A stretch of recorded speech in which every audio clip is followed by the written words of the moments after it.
Yung mga brad, dito tayo sa Dingalan Feeder Port. Service tayo natin mga boss sa Ubi. All the way from Pasay City.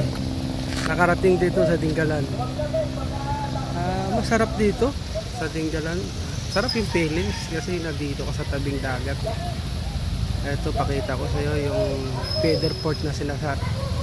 Ayan, bangka. Mga mangingisda, mga magigiting nating mangingisda. Diyan sasakay yung mga sakay ko sa galing Ubi. Sasakay sila na bangka. 300 isa, kalating oras lang. 15 sila din. Kumita na, ano? Ano ba to? Nangingisda o nangingisda ng tao? Tao yata nangingisda. Kinakarga dito, hindi na isda. Alam mo sa mga tabing dagat na nakatira, hindi na bago to eh. Tulad ko. Galing ako sa Bacolod, sa lugar namin. Tabing dagat yung ganito. Yun lang dagat, saka yung bundok. Bundok. Ang dami tao. Yun, nakapila mga yan. Nag-aantay ng kasunod. Ayan.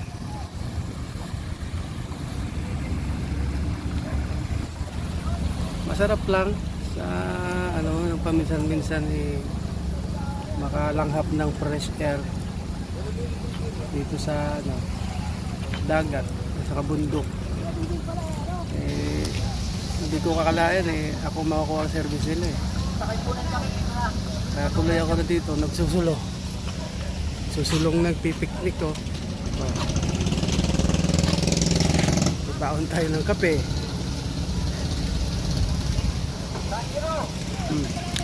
Libre yung kain ko. Nakakalanghap ako ng fresh air. Sa likod ko yung bundok. Ayan sila.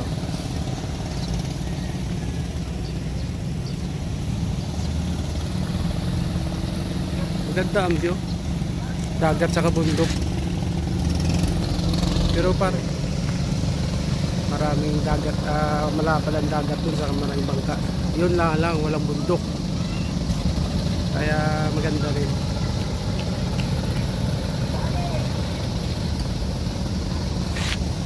Sa linggo pa uwiin mga to linggo ng hapon, service nila. Ako yung nakuha ng Ubi na magdadrive. Naalala ko tuloy yung lugar na pinanggalingan ko. Boulevard with Love, Bacolod City. Shout out sa mga taga Bacolod.